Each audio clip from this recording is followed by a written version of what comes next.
All right. Hello, all my free-minded friends out there. JR Dukes at your service. Appreciate everybody joining me today. Have another full day of news events, as you probably know by watching the news on and off through your busy day. Lots of stuff to cover, lots of stuff that I want to talk about. As always, we're still waiting on a decision on the Fani Willis case, and there have been a few interesting developments on this particular case. And let me just check, make sure we got everything working the way it should. If you can't hear me for whatever reason, let me know. Want to quickly say hello to all my friends on the X platform, obviously YouTube. Appreciate you guys all showing up. Jace, thanks for joining us today. And it looks like we're doing good. We got Twitch, Facebook. All right, it's all looking good. Let me just make a couple changes here, a couple checks, I should say. Appreciate everyone taking time and joining us. I like to have these conversations. It's a lot of fun. If you haven't done so already, take a second and introduce yourself. Let us know who you are and where you live. I like to know where everybody's from. There's times where we have people from all over the world. So as everybody's piling in, we're going to go ahead and get started.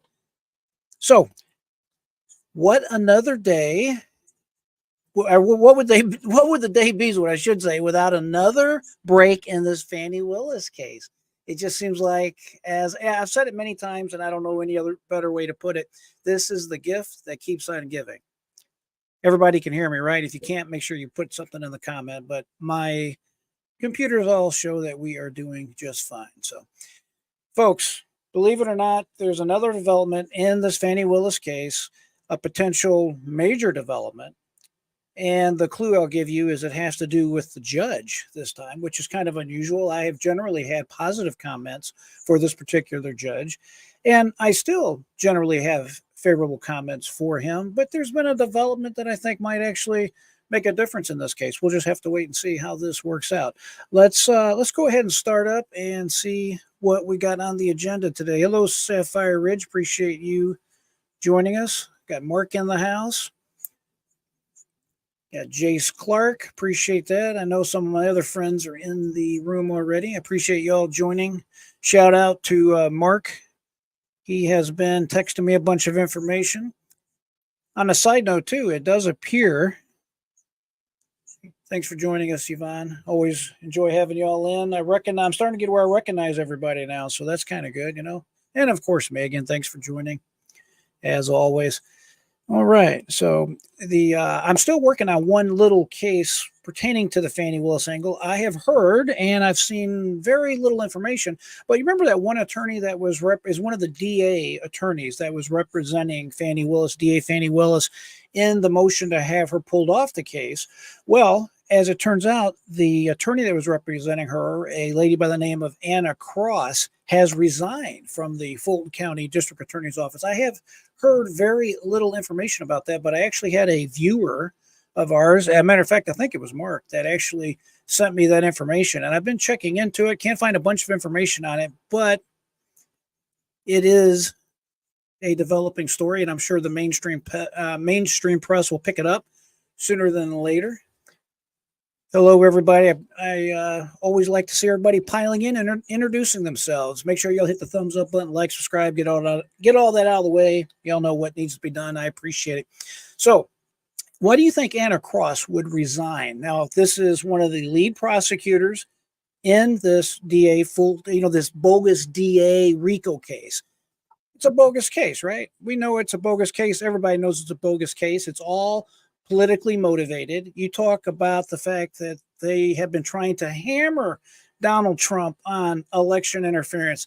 This is prima facie election interference. Matter of fact, if there is a RICO case in this case, I think the RICO case is on Fani Willis, Joe Biden, and his administration, because clearly there's a lot of collaboration going on. I am checking into additional reports that Fani Willis had a one-on-one face-to-face meeting with our current vice president, Kamala Harris. That's rather interesting. We'll see how that story develops. And of course, we've been talking about a plant inside the Fulton County DA's office, Jeff DeSantis, who allegedly is working directly for the Biden administration to keep tabs on Fani Willis and to basically report back to the Biden administration and to make sure that everything is orchestrated correctly and to keep her steered towards the goal of hammering Donald Trump as it needs to be, as the hammer needs to be brought down on him. I mean, it's really just that simple. So, all right, let's take a quick peek at what we got on tap here. All right, first of all, I have to mention Colorado's Ken Buck is resigning from Congress. You remember some time ago we were talking extensively about Santos. Remember what was his name? Mark Santos? George Santos, my bad. George Santos. Well, I mentioned then that the Republicans were doing themselves a serious disservice, just giving him the boot. At the time, there was no conviction on Mr. Santos. There still is no conviction that I know of on Mr. Santos. And yet they just went ahead on allegations and simply booted him from the House of Representatives. And I was concerned about it then, especially with the slim majorities that the Republicans currently enjoy. Let's face it, if they can get it to flip the other way, then just a couple more people resign or something happened, then the Democrats would take over. They would control the Senate, the House, and of course, the presidency. That would be a very, very scary situation when you get right down to it. But this is another shoe to fall, so to speak. Remember, it was George Santos first, and then another representative. Oh, it was Kevin McCarthy, the Speaker of the House. Remember, he got booted by Matt Gaetz and the little conspiracy they had going on, so he got the boot. And now you have, like I said, Ken Buck resigning. Now, Ken Buck was a representative that was not necessarily going along with the party, and we're going to read about it here and just talk about it ever so briefly because it is extremely important. Now the Republicans only enjoy, I believe it's just a two-seat majority, so they could only lose a couple votes, and that's it. They're not able to essentially pass anything unless everybody joins them. And one thing the Democrats do right, friends, is they generally vote as a block. I mean, they fight like hell between each other. But when it comes to voting, they know they're better off working together than fighting with each other. The Republicans, unfortunately, simply have not learned that lesson. And pertaining to Mr. Santos, I said at the time, what a terrible mistake this was because the Democrats were basically shaming the Republicans into kicking him out. They were basically saying, oh, the ethical thing to do, the good thing to do is you got to let him go for the good of the country. You Republicans are bad people. You're very bad because you're keeping such a evil person like Santos here inside the House chamber, and it's a distraction. It's terrible. And even the newly minted House Speaker, Mike Johnson, said to vote your conscience. And obviously, that is just very weak leadership, in my opinion. Now, why do I say that they were goated? Well, because the proof is in the pudding. Let's take another exhibit that I got right here. Y'all remember the currently serving New Jersey senator, that Bob Menendez? He has been indicted yet again in what they call a superseding indictment. He had additional charges added to the felonious charges he's already facing. Now, do you think that he dropped out? I think I got his picture right here. There he is right there with his wife. That's him, the senator and the senator's wife. They were re-indicted, as I just said. Can you imagine? Do you imagine the Democrats said, hey, this guy's a problem, let's boot him out, or let's find a way to get him out of office? Of course they did not. He still is currently serving as a senator from the state of New Jersey. It's just that simple. So they goat the Republicans into doing something, and then when it comes time to basically chastise their own members, they will not do that. How about Mr. Alarm Guy, the guy that likes to pull the alarm? He's from New York too. Remember his name is Jamel something or another, but bottom line is I call him Alarm Guy. He's the guy that likes to pull the alarm, which of course was designed to engage in interfering with the function of Congress because he did not like the way a particular vote was going. He ends up getting a censure, which basically means Mike Johnson called him to the floor and says, sir, you've been censured. And that's the end of it. That's all that happened. And I believe he did actually receive a fine. He paid that fine. That's the end of it. Now, just a quick side note, when you look at the January 6th group, I like President Trump's comments. These individuals are hostages, not prisoners. when you look at those individuals, the vast majority of them have been charged with crimes similar to what Mr. Alarm Guy did, pulling an alarm to interfere with the proceeding. That's what they were charged with. They were not charged with insurrection. They were charged with interfering with the proceeding, criminal trespass, something along them lines. But it was not insurrection. And it's just so black and white. It's obvious how there is such a double standard in the American justice system, and it just freaking makes me sick, is what it does. And it's upsetting in the sense that nobody says anything about this. We're kind of too quiet about it. I just think, I don't know why that is, but conservatives have to find their voice. They have to speak up, and they have to get with the program. We have to start matching the Democrats, especially with early voting. They have become masters of turning out the vote, essentially having these mail out to anyone and everyone that is of the Democratic persuasion. They get those votes, they get out the votes, and they are good at it. And that is going to be one of the defining factors in this year's election. Mark my words on it. So we're going to have to be very much so aware of that. So, okay, let's take a few comments here, then we're going to get rolling on this right here. Let's see what we got here. Okay, welcome to hello Floyd County. Okay, and then we of course got Sapphire. An attorney cannot perpetrate a fraud. That's exactly right, and that's exactly what's going on in this Fani Willis case. It is a fraud upon the court. We're going to talk about it. That's the main thing we're going to talk about today, is exactly what's going to happen in this Fani Willis case. I just cannot imagine that he would not remove them, but I'm going to unfortunately point out some things today that might indicate he might not rule the way we want him to rule in this particular matter, but we'll just have to see. But I do agree with you. It just screams out that this is so wrong on so many levels. And if they don't do something to correct this, clearly, the reputation of the court is on the line. I mean, it is really just that simple. John, thanks for being here today. Anna appears to be a good lawyer. Hello from Central Washington. Thank you. The judge got swatted the other day. Oh, I didn't know that, but I wouldn't be surprised. They need to find a way to stop that. It doesn't seem like it'd be that difficult to stop, but apparently it is. Megan, because it's illegal to defend someone knowingly lying. Yeah, I think that's exactly it. That is exactly it on the Cross situation. And again, we're just speculating. I don't know specifically one way or the other, but I totally agree with you. She's up there. She knows that this is not going to help her career. She knows that these people that she's representing are liars, that they're engaging in fraud upon the court. She knows that her boss is corrupt, that the other prosecutor, Nathan Wade, is corrupt, that they are committing perjury, and that they're committing fraud upon the court, probably honest service fraud and a whole list of crimes. And I don't understand why this Bradley guy decided to join this circus, but apparently he has. It is what it is. We'll have to find out at some point in the future why they decided to ride this train all the way to the end, but apparently they did. So, Megan, I'm on board with you on that. That's exactly right. You are welcome, Yvonne. Thank you. The radio interview did last week tells me, well, that's what we're going to talk about today, that radio interview. I think it's the same one that you're talking about. That's exactly right. We'll have to see, because I got some different perspective on that, but thanks for pointing that out. Hello, Dolores. Hello, everybody.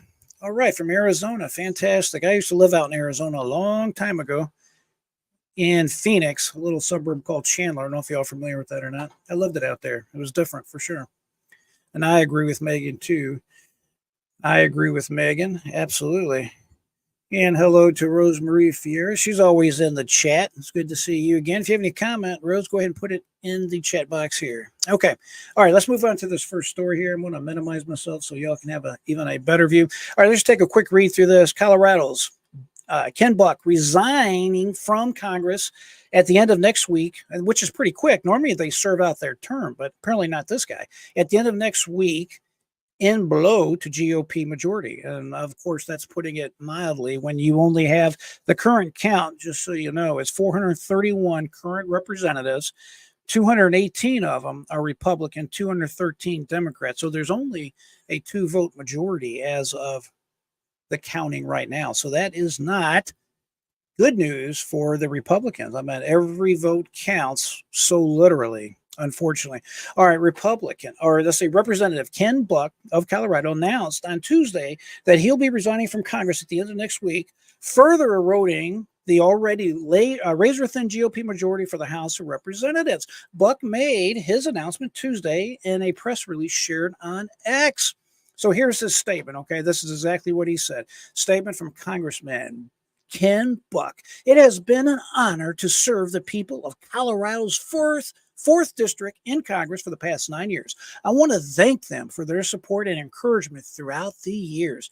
Today, I am announcing that I will depart Congress at the end of next week. I look forward to staying involved in our political process, as well as spending more time in Colorado with my family. Ken Buck, it kind of makes me, I don't know, I feel a tear or something wanting to fall. I don't know. It just gets me kind of misty. I'm sorry, folks. I don't mean to be so dramatic, but it just kind of tugs at me a little bit there. All right. It has been an honor to serve the people of Colorado's 4th District in Congress for the past 9 years. Buck wrote, I want to thank them for their support and encouragement through the years. Today, I'm announcing I will depart Congress. Okay, I'm going to skip that. Buck was one of 8 Republicans who voted in favor of the motion to vacate former House Speaker Kevin McCarthy. This is getting into the reasoning as far as why they believe he has just abruptly resigned. Because as I said a minute ago, generally speaking, you don't see representatives just up and say, hey, see you later. And they just basically walk away because a week out, I mean, that's not even a 2-week notice. That's just saying, see ya, wouldn't want to be ya. And he's on his way on the train. You know what I mean? So odd, very odd. So, all right, let's continue to go down on this here. Okay, he also opposed Judiciary Chairman Jim Jordan, and of course we all know who he is, bid to be McCarthy's successor, and announced soon thereafter that he would not seek re-election. In late December, this Representative Lorraine Boebert, I know I mess her name up all the time. I'm sorry. She's that really good-looking representative, conservative young lady from Colorado. I think she's good looking anyways. All right. But that's another subject. In late December, she revealed she would be running for re-election in Buck's district. That could be another reason too. They've been screwing around with those, what do they call them? The districts, the way they draw them out. They've been changing it because the Democrats control the state of Colorado. They have the power to change the way that they vote as far as like the boundaries of where they vote. And this is probably one of the main reasons he's dropping out, I would think, because you don't want to run against her. She's highly, highly popular as far as conservative people are concerned. And I would say that's probably one of the main reasons he decided not to continue to run for representative of Congress. However, it doesn't really explain why he quit all of a sudden, blaming a Democrat dark money for trying to unseat her in the 3rd congressional district where she currently represents. Okay, so we all know who she is. If you don't know, put it in the comments and I'll open a page and we'll take a quick peek at it. But you see her face all over the place.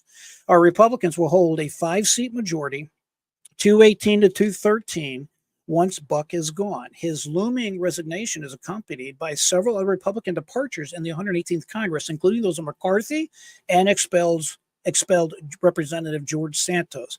We just talked about that. You know, what a shame that is that the Republicans bought into that nonsense. They drank that Kool-Aid. You know what I'm saying? After being ousted from the speakership in a motion to vacate in October, McCarthy left Congress in December. McCarthy's exits followed Santos's expulsion on the heels of a damning November ethics report about his campaign and a 23 federal count indictment in October. And former Representative Bill Johnson resigned from his seat in January. It still remains vacant. Santos's exit, which marked the first time a member has ever been expelled merely on criminal allegations and not a conviction, allowed Democrats to seize his seat in the special election in February, which Representative Tan Zuzia, again, I butchered it, sorry, won. They held 212 seats before that. See, not only did they lose George Santos, but in the special election, a Democrat replaced him. That's what you call adding insult to stupidity. Just self-inflicted wounds, absolutely self-inflicted wounds. It doesn't really get any more clear than that. So, and we're just going to lightly touch on this. This is by NBC News. Republican Ken Buck is exiting Congress early further eroding the GOP majority. Let me see if I can zoom in on this just a digit so that in case you are looking at your screen, you can see it. All right, let's see. We're going to move down. I'm curious as to why he did quit all of a sudden. I'm still not completely clear on that. I think obviously he's fed up with, I mean, the reports I've read, he's fed up with the way things are going. He wasn't happy about the vote to oust the Homeland Security, that Mayorkas guy. He was one of just a few people that would not vote with the Republicans to essentially oust him. And it is what it is, right? So let's go through this. Republican Ken Buck, who frequently defied his own party and announced last fall that he would not seek re-election, said Tuesday he will resign from Congress at the end of next week. Okay, just want to see. Here's the reason why I highlighted this here. This may shed a little bit of light on. Okay, Buck said later that he was tired of the way that the House functions now. We've taken impeachment and we've made it a social media issue as opposed to a constitutional concept. This place keeps going downhill, and I don't need to spend more time here, he said. So I think that's about as close to a reason as we're going to get as far as the reason why he said, see you later, I'm out of here. All right, moving on. This is actually good news for President Donald Trump. The report is Trump is asked to delay the hush money trial. This is the one that was originally filed against Donald Trump. This was the first shoe to fall, if you will. This was by Alvin Bragg out of New York City. This has to do, and brace yourself if you don't know this already, this has to do with the 2016 payment he made to porn star Stormy Daniels. Yes, that's what this has to do with. Apparently, the allegation is he failed to properly account for what this money was and what it was used for, and somehow this has turned into a felony. That's exactly what's at stake here. So, wisely so, the president has turned to the Supreme Court. What's great about this, and we're going to read it here, but the short version is apparently Bragg made a mistake and said he was going to use testimony that had to do with Donald Trump's time in office. And of course, this immunity thing is pending. And if this immunity thing is ruled favorably by the Supreme Court for Donald Trump, all these cases are going to go south really quick. They're going to be done.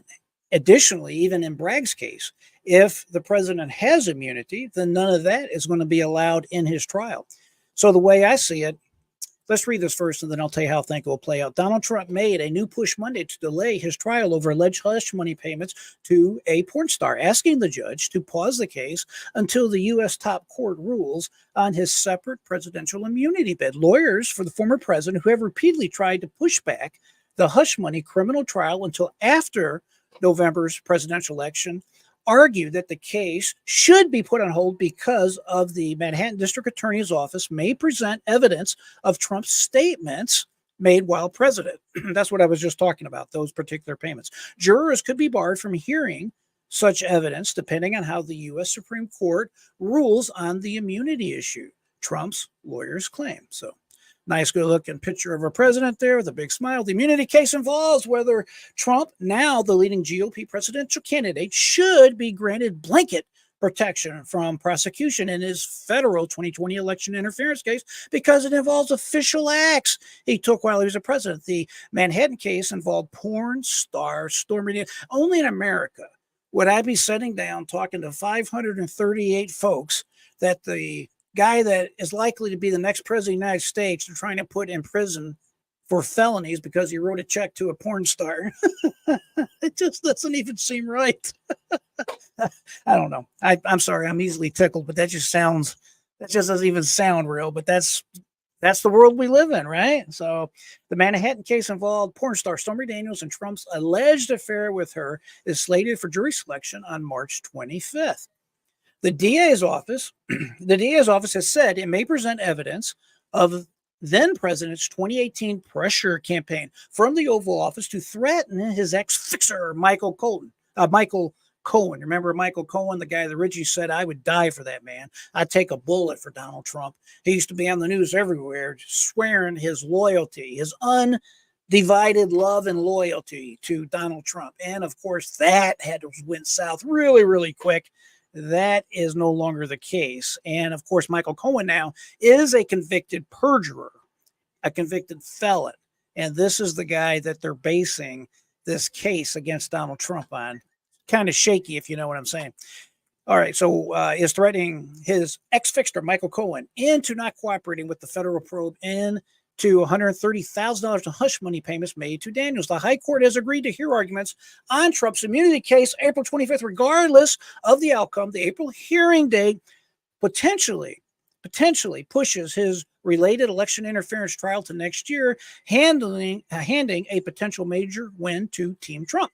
If the Republican recaptures the presidency, he could order the Justice Department to drop the case, which is currently pending in D.C. federal court. Trump, 77, has pled not guilty to 34 counts of felony falsifying business records in the hush money case. Prosecutors say he covered up Cohen's payments to Daniels by lying on company documents that he was reimbursing Cohen for legal services. And here's a nice smiling picture of porn star Stormy Daniels. Can't recall her legal name, but Stormy Daniels is okay with me.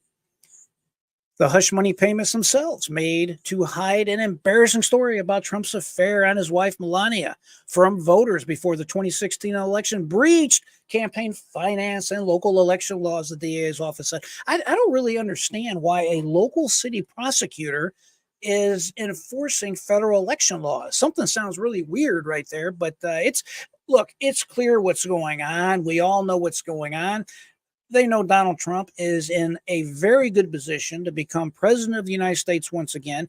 They don't want to play fair and beat him fair and square at the ballot box, so they are pulling out all the stops to put him in a jail cell, to cost him as much money as possible, to harass him, to embarrass him, to make him look bad, to weaken him, to keep him tied up in court where he cannot go out and campaign the way a normal candidate can go out and campaign. Because, folks, unlike a civil case involving money, you don't have to be at that particular trial. But when it's a criminal case, the court compels, meaning you have to be there for your criminal trial each and every day. So if it's a 3-4 month trial for whatever reason, which is not unusual in these type cases, he has to be there every single day defending his liberty instead of being out to basically talk to us and let us know why he should be the next president of the United States and how he can help us and how he's the man for the job. He's not going to be able to go out and do that like a normal candidate because these people are all colluding against this man.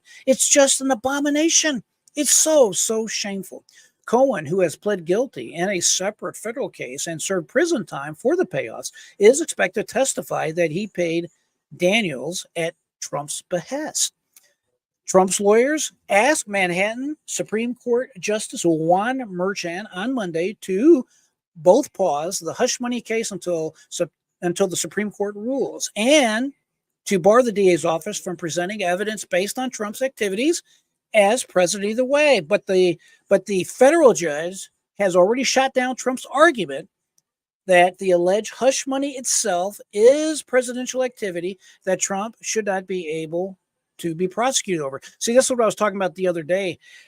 Once the Supreme Court rules, it's already a huge win that the Supreme Court even took this case.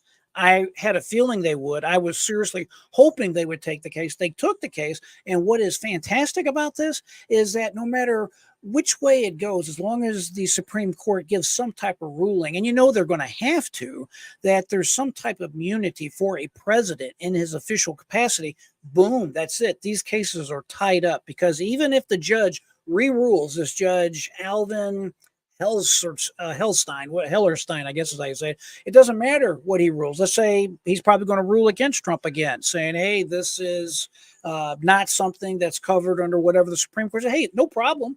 Donald Trump then could file another interlocutory appeal and go straight to the Supreme Court with it again, baby. And it ties it up because delay Delay is the name of the game. Nothing wrong with that. That's the way the system is designed. And he should make avail of any and all of his rights as he possibly can so that he can put on the best defense possible and be our next president of the United States. But that's just my opinion. You may or may not agree, but I know you probably do agree.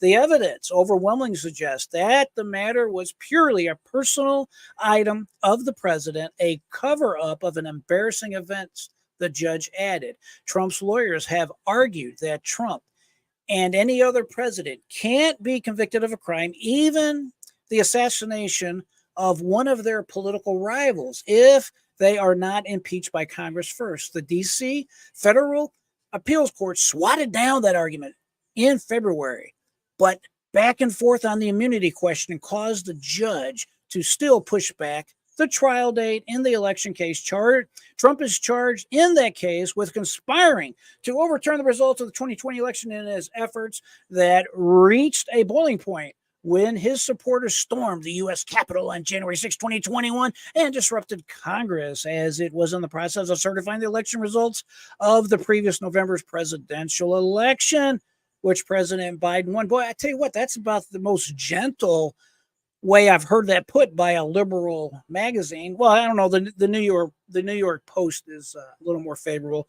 Otherwise, I can assure you the other news outlets, the legacy media, if you will, they would not be as gentle with that subject. So, all right. So I've served the purpose I wanted with this thing right here. So moving on, another thing that is favorable to Donald Trump that just happened. This just popped up on one of my alerts as I went live. And it's just another good little development for President Donald Trump. Judge grants Trump's extension in a blow to Jack Smith. You can bet this will be all over the news tomorrow. Trump is expected to attend a hearing on Thursday where his attorneys will argue that the classified documents case should be tossed. And of course, it should be tossed. I'll have much more to talk about on this tomorrow. But the basic the basic theme here is the judge overseeing President Donald Trump's classified document case trial granted the former president's legal team a 10-day extension to make filings in the case, despite opposition to the motion from special prosecutor Jack Smith. Yeah, he's real special. This guy's really a gem. More on him to come in the future. I can assure you of that. You have to remember this particular judge, and folks, justice should not be this way, but this is the way it is. Donald Trump lucked out and got a favorable judge, a good judge in South Florida. And this is the judge in this case. It's Judge, and I'm going to butcher her name again. It's Aileen Cannon. No, I think I actually got it right.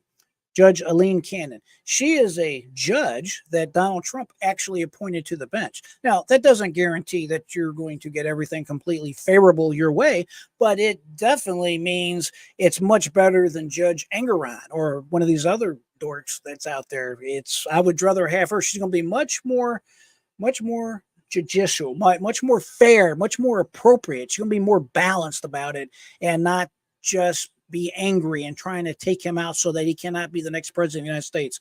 That's just the way I say it. So what do you think? Put in the comments and let me know if you agree or disagree. We're about to jump into the next video that I have for us that is going to talk about some of the cell phone data that we need to just briefly go over pertaining to Fani Willis. But let me go to these comments real quick. Just make sure I haven't missed anybody.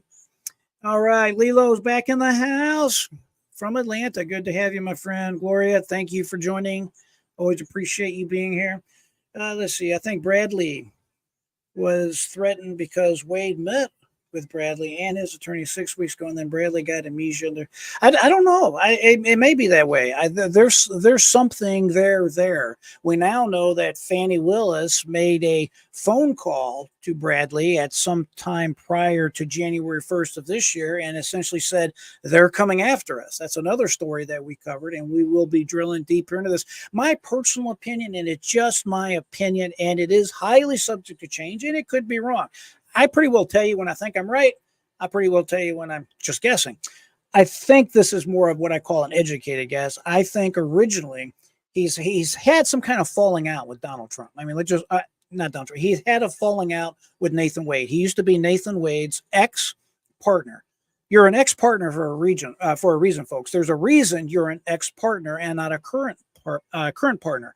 That's one reason why partnerships, they can be good to start off with, but generally, long term, they're very difficult to maintain. Now, some of these associations of attorneys, they're a little different, but just generally speaking, partnerships can have a lot of problems.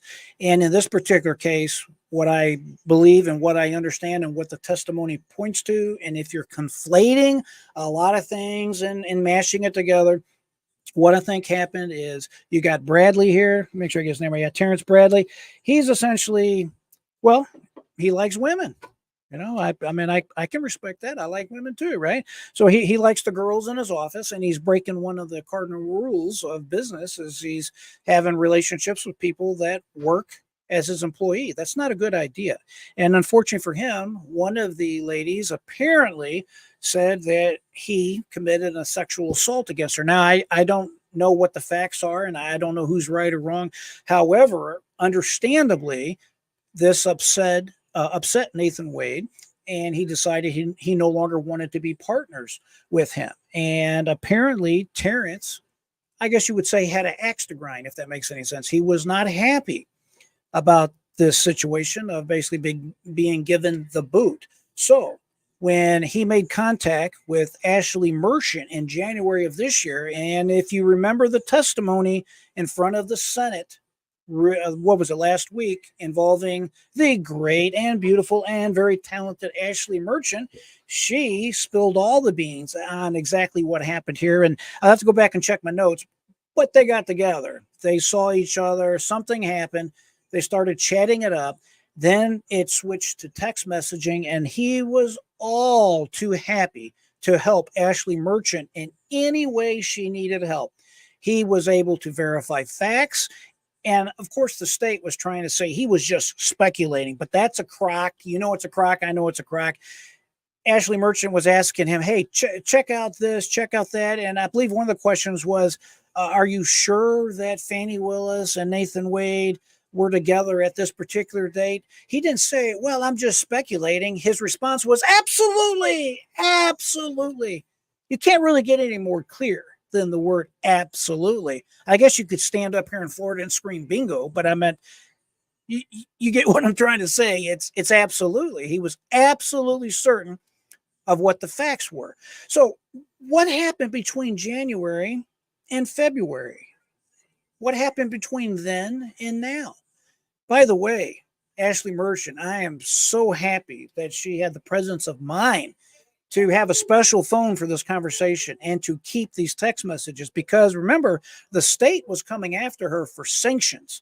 They wanted money. They wanted her fined. They wanted whatever the judge would eventually give them, because they were essentially saying this was all made up. Terrence Bradley never gave her any information. She's a liar, is essentially what they were telling the judge. And then, of course, she pulled out these text messages, and the whole thing changed, and she went full fighting mode in relation to this. I enjoyed watching that entire exchange. So what do I think happened? And again, it's just speculation. I think Bradley thought to himself, well, I am not particularly happy with Nathan Wade, but again, I'm just speculating. I think he's telling himself, as a black man, as a man that was once friends with Nathan Wade, as a man that has loyalty to my friends, ex-friends or otherwise, I am not going to be the person on the world stage that takes down a sitting minority DA and causes her to lose her job, lose her ability to support herself, causes her and my ex-buddy Nathan Wade to become disbarred, probably end up with some type of perjury problem. Donald Trump and his associates would walk free, and there could be other problems criminally, more severe for DA Fani Willis, Nathan Wade, and others that are associated with him. And I'm just thinking he's telling himself, Bradley, you're not going to go down this walkway and fry these people.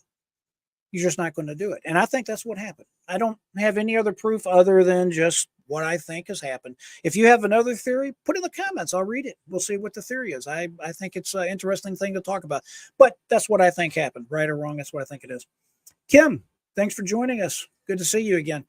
Say Buck is a rhino. The rats are jumping. Yeah, very. I think that's exactly what they're saying about him. Absolutely right.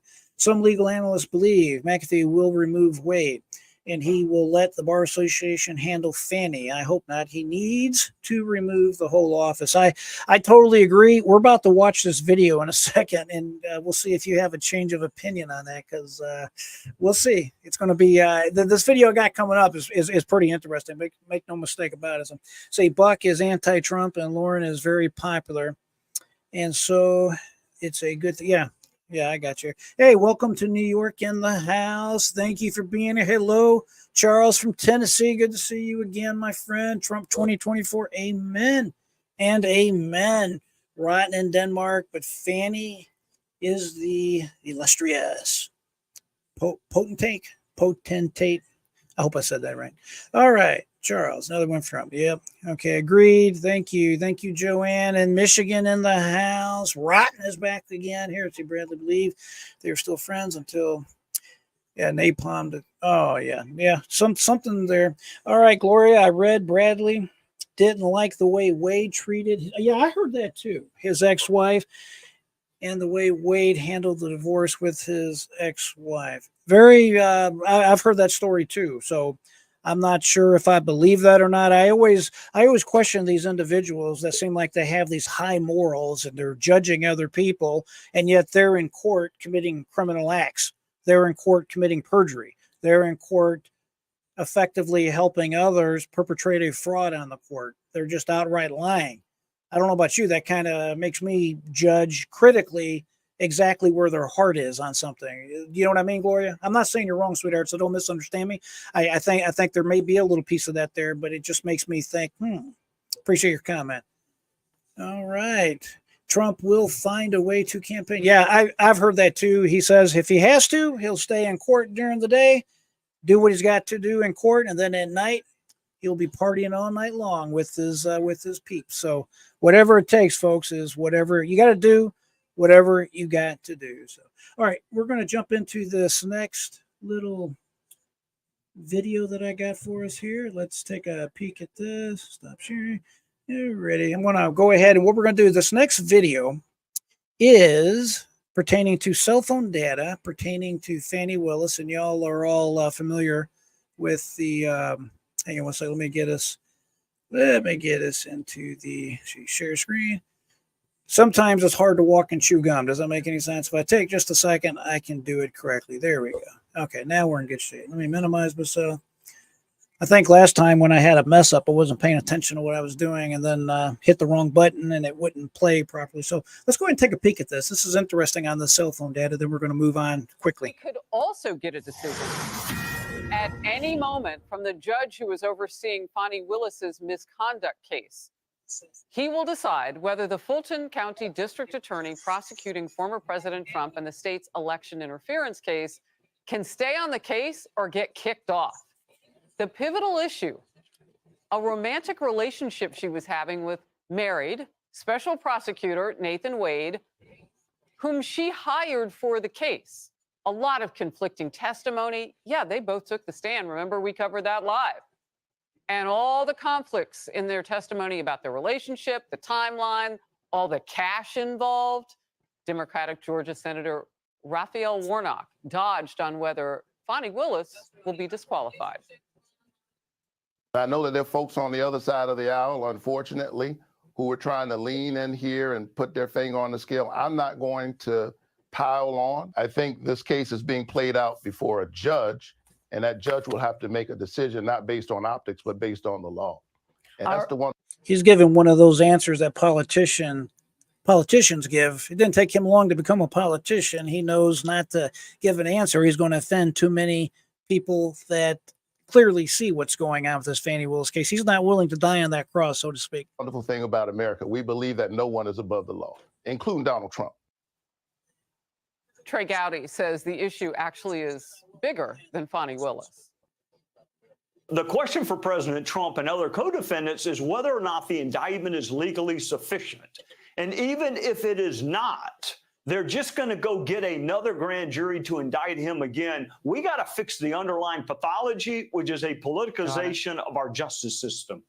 Jonathan Turley, constitutional law attorney and Fox News contributor. Great to have you today. Thank you for joining us. So the big question now is which way this judge will go. And are there any telltale signs maybe in court from what we saw? No, this judge has not given any indication. This is a difficult question because in Georgia, there is remarkable ambiguity as to what standard he's supposed to apply. Both sides admitted that it wasn't clear whether you have to establish an actual conflict of interest or whether an appearance would suffice. And there are cases supporting both arguments. The problem is I think that the court is going to have to recognize that the testimony of these two prosecutors was really left in tatters. It seems clear to many of us that Nathan Wade did not answer truthfully in his divorce proceedings when asked if he had a sexual relationship during the course of his marriage up to the point at which he filed his answer. He insists that he simply read that in a rather strange and narrow way. Willis is also standing contradicted. You know, the new evidence involving cell phones show in one case these pings, these locational data points showing Wade going to the area of Willis's home, being there for hours, and then returning along the same path in the early morning. And on either end of that are calls or texts to Willis. That seems to shatter her denial that they had this pre-existing relationship and also that he never stayed at her home. So the question for the judge is going to be, well, if you believe that they in fact lied on the stand, how can you believe the other answers? Oh, it's a great question. And, you know, so many people were brought into this, people from their lives. I'm thinking of that day that her father took the stand. He loved her so much, you could tell that. He said that he had never seen Nathan Wade at her place of residence, but then admittedly, he wasn't there all the time and had moved to a different location during some of that time. So she didn't really get that much help from dad. And from what you're saying, that conflict about whether Wade was at her place when she says he was not, over and over and over prior to the case starting, is critical. It is, but also you do have the testimony of other witnesses. Mr. Bradley, who desperately tried to reverse previous statements, was very clear in speaking with other witnesses before these proceedings began that he had an absolute knowledge of a relationship starting before Mr. Wade was hired. Now, despite his testimony on the stand, the court has to consider the fact that there are other credible witnesses, and in fact, Bradley's own statements to opposing counsel that contradict his testimony.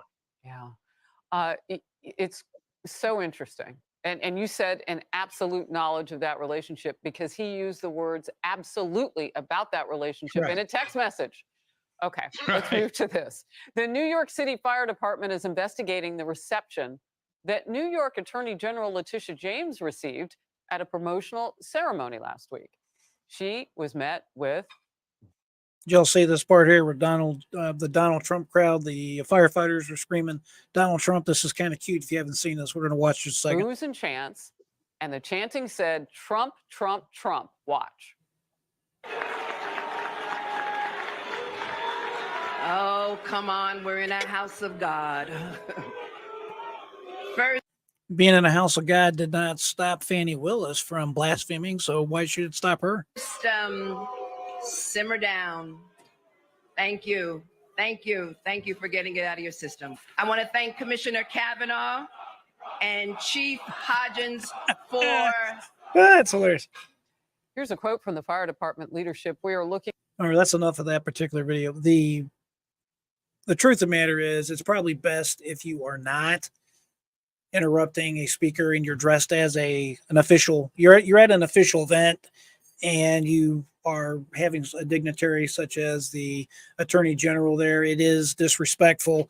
I don't really feel sorry. Excuse me. I don't feel sorry for her at all, for sure. I can't stand that woman. However, I understand the way the firefighters felt in this particular situation. And we'll talk about this another day. but they're going after any and all firefighters that participated in that little Trump, Trump, Trump speech right there, that chant. So we'll see how that pans out, and I'll make sure I follow that so y'all are all made aware of what happens. Now, here's what we got to get into. This is the meat of the day here. This is what I've been leading up to. Let me find the best one on here. So here's the potential problem. Y'all are familiar with the judge, Scott McAfee. Well, what could make a difference in this particular case? Let me share this particular tab. Okay, what can make a difference in this case going forward is the judge. And you're like, well, what do I mean by the judge? Well, as it turns out, the judge, Judge Scott McAfee, has a person that is willing to challenge him for for his judgeship, I guess is the way to say it, in the upcoming election.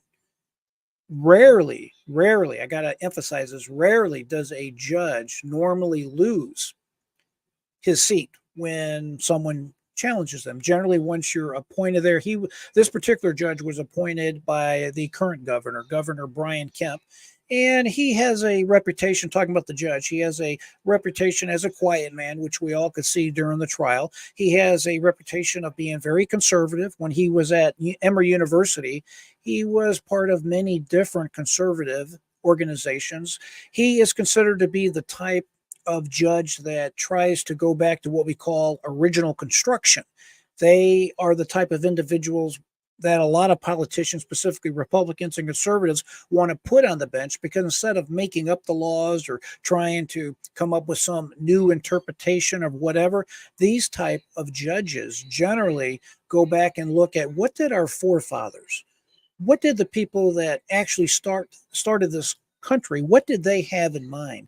They strictly read the Constitution and the laws, and that's the kind of judge that this particular judge is. He's young. He's like 34, 35. I think he's 34 years old. There's a little bit of discrepancy about that. We'll go with 34 years old. He was just recently appointed by the governor. Now, one thing you got to remember before we watch this is that you may be thinking, well, you know, the Republicans control the purse strings in the state of Georgia. Why don't they all, as a unit, just come down hard and smack Fulton County, pull their funding, get rid of this prosecutor, and do it right now? Well, unfortunately for Donald Trump, he made a lot of enemies, even in the Republican Party in the state of Georgia, and he has yet to mend fences with his rhetoric and things that he's just certain comments that he's made, especially against the current Governor Brian Kemp. And it's also my personal opinion, Governor Brian Kemp has political ambitions of his own more than just being Georgia governor. I think his eye is on the presidency. I have not seen that printed anywhere. I have not seen anybody talk about that, but I have noticed it. He's been on TV a lot more. He made a trip to the Texas border. He's been working with the Texas governor to send additional troops, the National Guard from Georgia, to the border to help. It's just a whole list of small things put together that compels me to make the statement I just made. Again, it's just my opinion, but that's the way that I see it. And there's nothing wrong with that.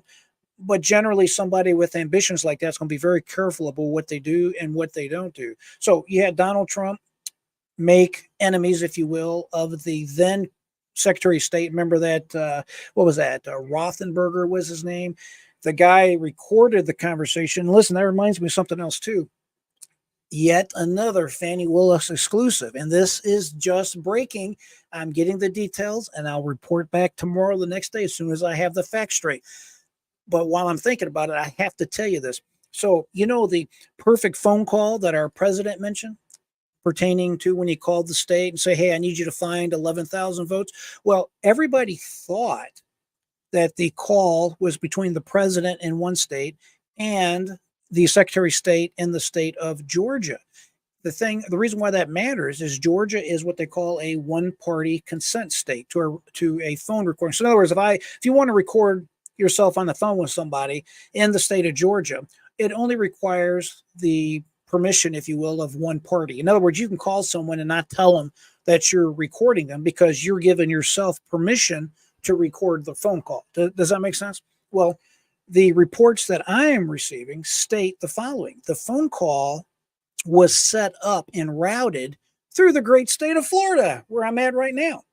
Now, why is that a problem? Because Florida is a two-party state, which means both states have to have consent by both parties, both ends of the phone call. And of course, President Trump never gave consent for the phone call to be recorded. You ever had those telemarketers or a collections place or whatever? It could be a doctor's office. They'll call and say, hey, this is Joe Blow. I'm with ABC Company on a recorded line and blah, blah, blah. That's their way of getting consent that it's being recorded. So they're trying to comply with the law. That's what that's all about. So the bottom line is this: if indeed it is the case that the call was originated from the great state of Florida, President Donald Trump did not consent to that. Well, that is an illegal phone call. Somebody committed a crime. And in addition to that, here's where it gets really, really sweet. We have talked about a legal doctorate called the fruit of the poisonous tree. And it means exactly the way it sounds. If you have a poison tree, in this case, an illegal phone call that was illegal, it's illegal. You're not allowed to do it. It's a felony. You did it anyway. So it's a poison tree. Well, if there's any fruit that comes off that tree, and what I'm talking about, one of the pieces of fruit is this BS Rico case that we're all talking about right now. Well, what they normally do in the eyes of the law with the poisonous tree is they take all the fruit that comes from that tree and they throw it away. It's dismissed. It's not allowed to be used. As a matter of fact, the poisonous tree is cut down, so to speak. I mean, I'm extending this metaphor for what it's worth, but you get the idea of what I'm talking about. It's similar to someone being pulled over illegally or even legally, and then a police officer illegally searches the vehicle without the permission to do so, and they find a dead body in the back of the trunk. Well, depending on the circumstances, very often what happens is it's excluded. They have what they call a motion in limine, and it's excluded because it was improper for them to search the vehicle and find whatever they found. Now, obviously, that's an extreme example, but this would be yet another death knell in this so-called Rico case. Just have to tell you about it. I thought it was very interesting. So this particular news for today, though, that I want to focus on with this video has to do with the judge and the judge having competition.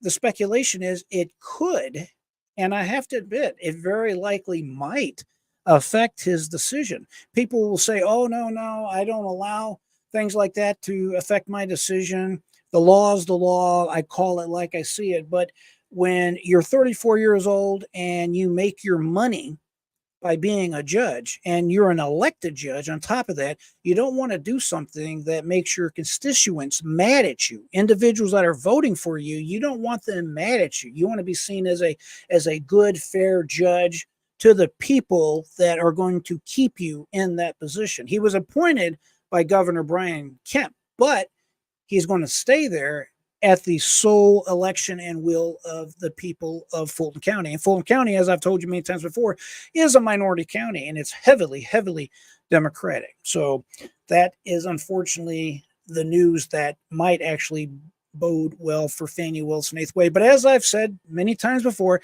it doesn't matter. This case is dead one way or the other. So without further ado, listen to this. I think once again, I got my friend Megan here, and I think she has done a great job ripping into this. So let's listen to this for a little bit. Here we go. McAfee gave an interview to a radio station. It's so fascinating when judges do this. Like last week, a couple days ago. And he was talking about, thanks, babe. Duggar's bringing me a glass of water. So he was talking about this case and whether he's going to possibly change his decision now that he has a primary challenger. This is a heavily Democratic district, won 73% for Joe Biden. Fani Willis was elected as DA in the same place where he's now going to have to run for re-election because he looked like he was unopposed, but now he is opposed. And so he sat down and gave an interview.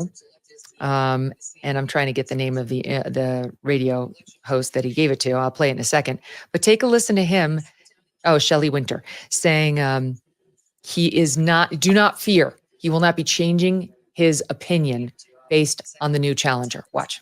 Had a rough draft and an outline, before I ever heard a rumor that someone wanted to run for this position. So the result is not going to change because of politics. I am calling it as best I can in the law as I understand it.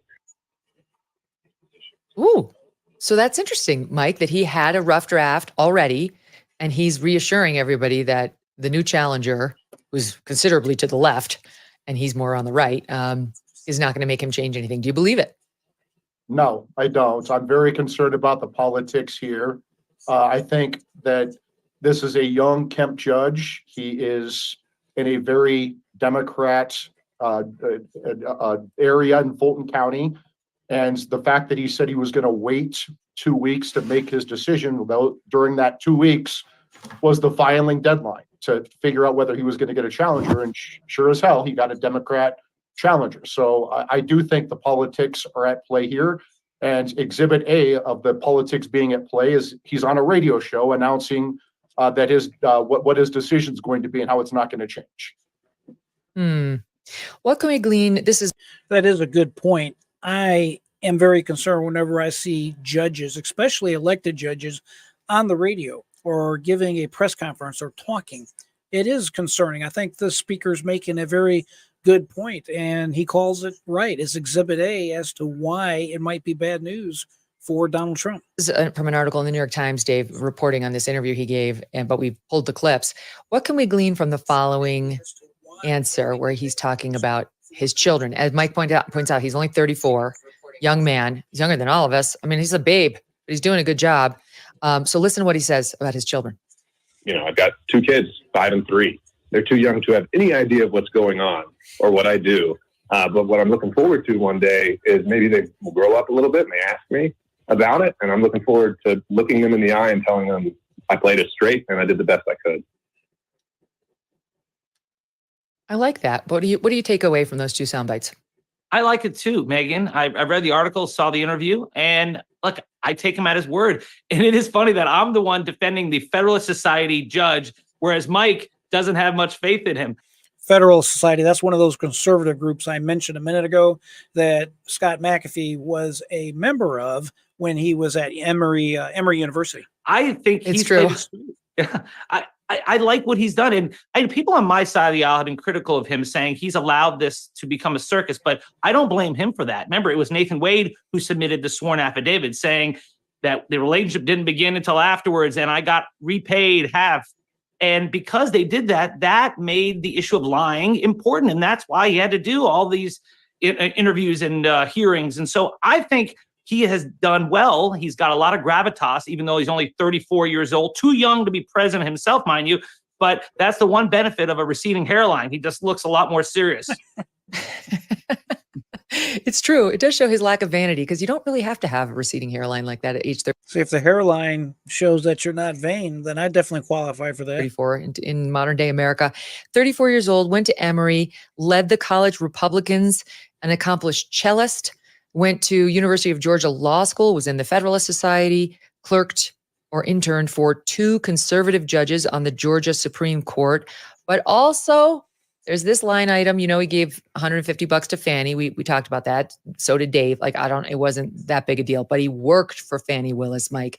He worked for her because he eventually spent some. Did y'all know that he actually worked for the DA's office at one time? I actually kind of knew about that. My understanding is his work was not really that deep, so to speak. I am a little troubled by the fact he worked for the DA before. I'm not concerned at all about the $150 donation. However, as I've said many times, it's very common that these people have worked together, they're colleagues. It's just the way it works when it comes to this game, so to speak. So I am not necessarily that worked up about it, but it is something to make a note of. Time in the DA's office, and Fani was above him on the totem pole, not in her current stint as the DA, but when she was, more senior to him as an up and coming DA. So it's interesting. When she was on the stand, she said something like, and he worked with Abadi, the terrible lawyer, Abadi, who did that hearing the other day. And she said something like, when you 2 work for me, Abadi, and you, Judge McAfee, in the DA's office. And I don't know how that power structure may or may not play in his deference toward her, his, coming up under her. Yeah, I mean, he couldn't even look at her when he was trying to tell her to cool her jets and to be an adult and be a lawyer and respect the court and respect the process. Also, this judge was an appointee under Governor Kemp. He was the Georgia Inspector General for a couple of years before Governor Kemp appointed him as a judge. And as everyone knows, Kemp and his people are not exactly fans of President Trump. No, they're Republicans, but they are not MAGA Republicans. And, Trump's gone after Kemp. They are MAGA Republicans. I don't think that's accurate, but they're not Trump lovers, is basically the way I would say it, for the reasons we talked about earlier. Pretty hard over these past few years. Financial experts thought. All right. So interesting. No, very interesting. Now I want to show y'all who his challenger is. This gets even more exciting. I don't know if I can use the word exciting or not. It gets more terrifying. This guy that's running against him. Oh my goodness. This guy.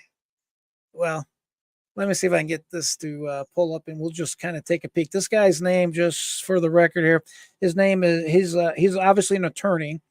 It's attorney Robert Patillo. I'm sorry, Robert Patillo. It took my brain a second. All right, let's take a quick peek at the screen here. I want to show you his website, and I want to show you some troubling things about him. He's one of these individuals that, and I hate to use the word racist on this program. You know how much I hate this racism stuff and the way we put everybody into boxes based on skin color. I'm tired of talking about it, but we have to talk about it because it has to stop. And this is not the guy to stop it. This is a guy that likes to talk about reparations. This is the kind of guy that likes to talk about how Black people are victims.